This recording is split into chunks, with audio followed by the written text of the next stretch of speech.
સમાચારોમાં આગળ વાત કરીએ કે એવા મહત્વપૂર્ણ સમાચારની કે મહેસાણાના કડી તાલુકાના તરસિયા ગામ કે જે ગામ એ આખે આખું બારોબાર વેચી દેવાનો આરોપ લાગ્યો છે।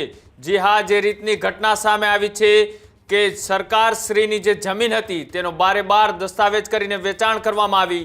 મહેસાણામાં સરકારી શાળાના જમીનના દસ્તાવેજ થયો। કડી તાલુકાના તરસિયા ગામમાં થયો હતો જમીનનો દસ્તાવેજ। સર્વે નંબર 333 પર 1980 પ્રાથમિક શાળા બની। વર્ષ 1976 એ નીલકંઠ મહાદેવનું મંદિર બનાવવામાં આવ્યું। ખાનગી સર્વે નંબર વાળી આ જમીનના મૂળ માલિક એ બીરેન સૂર્યકાંત પટેલ હતા। વર્ષ 1976 ગામની જમીન છે તે સરકાર શ્રી થઈ હતી।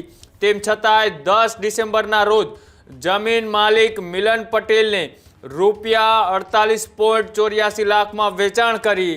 સરકારી શાળાની જગ્યાનો દસ્તાવેજ થતા ગ્રામજનો અને નેતાઓના આરોપ પણ લગાડ્યા।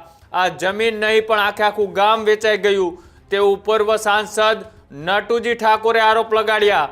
અમે આ જમીન ખરીદી છે, શાળા અને જમીનને અડવાના પણ નથી તેવું પણ જમીન ખરીદનારે કહ્યું। શાળાના શિક્ષક દ્વારા જમીનની નોંધ સામે વાંધા અરજી પણ દાખલ કરાય।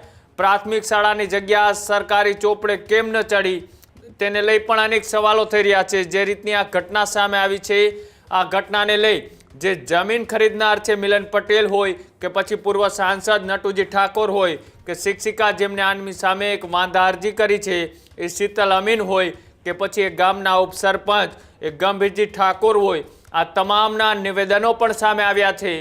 એક બાજુ પૂર્વ સાંસદ દ્વારા આખે આખું ગામ એ બારોબાર વેચાઈ ગયા હોવાના આરોપ લગાડવામાં આવ્યા।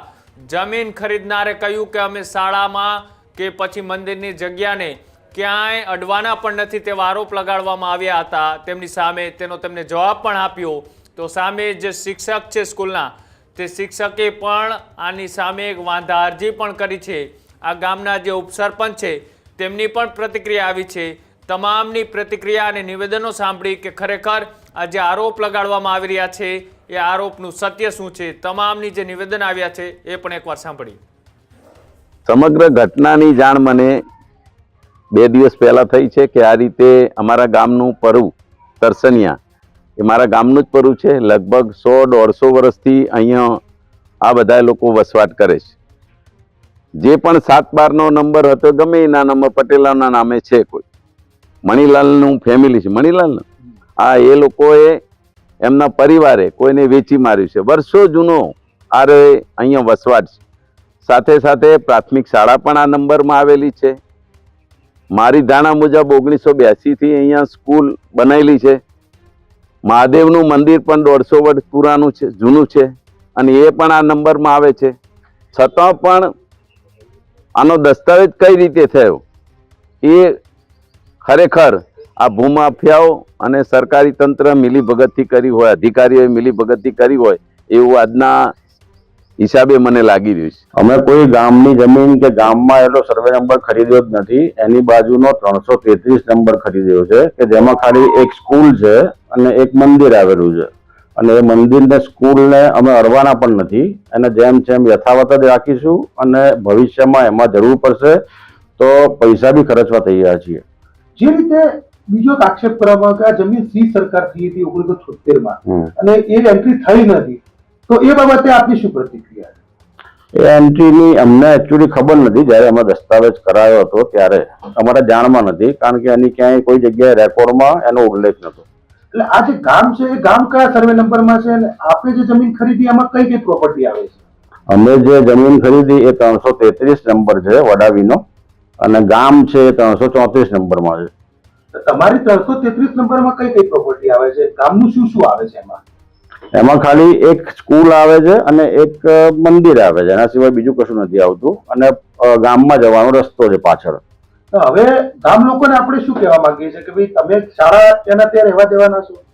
અમે ગામ લોકોને એ જ કહેવા માંગીએ છીએ કે તમારા અમારી જમીનમાં જે સ્કૂલ અને મંદિર છે એમાં આ મારા તરફથી કોઈ તકલીફ તમને નહીં પડે, ઉલટું તમારે જરૂર પડશે ત્યાં અમે ઊભા રહીશું અને તમારી બાજુમાં જે તમારા મકાનો થયા છે એ નંબરમાં અમારે કોઈ લેવા દેવા નથી। શાળા દસમી સ્કૂલમાં આવ્યા, સાહેબને બંને સાહેબે મને વાત કરી કે આપણી જે ગામ લોકોએ કીધું કે ભાઈ આપણી શાળા વેચાઈ ગઈ છે એમ।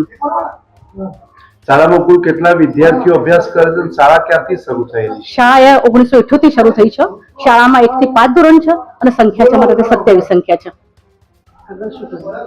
તમે આગળની શું કાર્યવાહી કરી? અને અમને ખ્યાલ આવ્યો ત્યારથી પછી અમારા સર પ્રિન્સિપલ સરે સીઆરસી સાહેબને વાત કરી. સીઆરસી બીજે હતા તો પણ અમારે ત્યાં શાળામાં આવ્યા વિઝિટમાં અને પછી અમે બધા ડીપીઓને અમે જાણ કરી અને ડીપીઓ પછી જિલ્લામાં વાત કરી અને પછી અમને મામલતદારનો વાંધા અરજી આપવાની કરી. એ વાંધા અરજી અમે મામલતદાર સાહેબને આપી. ગામે તો સાહેબ અમે શું કર્યા, જ્યાંથી અમે 150-200 વર્ષથી ભોગવટો કરીએ છીએ છતાં પણ અને આ 333માં સર્વે નંબર છે અને આ જે સ્કૂલ ઓગણવાડી મહાદેવ અને આ 5 વાગ્યાનો 10:05 દસ્તાવેજ કરી દીધેલો છે. શું માગણી તમારી? અમારી માગણી છે જલ્દી અમને ન્યાય મળે એ પ્રયત્ન કરીએ છીએ. અને તમે આ 150 વર્ષથી રહો છો તો આ પ્રકારે દસ્તાવેજ કરો એને શું કહેવાય? એનું સાહેબ અમે તો હાલે એમ કહેવા માંગે છે કે જલ્દી અમને જો ન્યાય મળે એટલું અમે જલ્દી કરીએ છીએ. જો ન્યાય નહીં મળે તો ગામના લોકોને શું? અમે કોઈ પણ 200-2000 માણસ 1000 માણસ તાલુકા કચેરી કે મામલા કચેરી અમે જઈશું.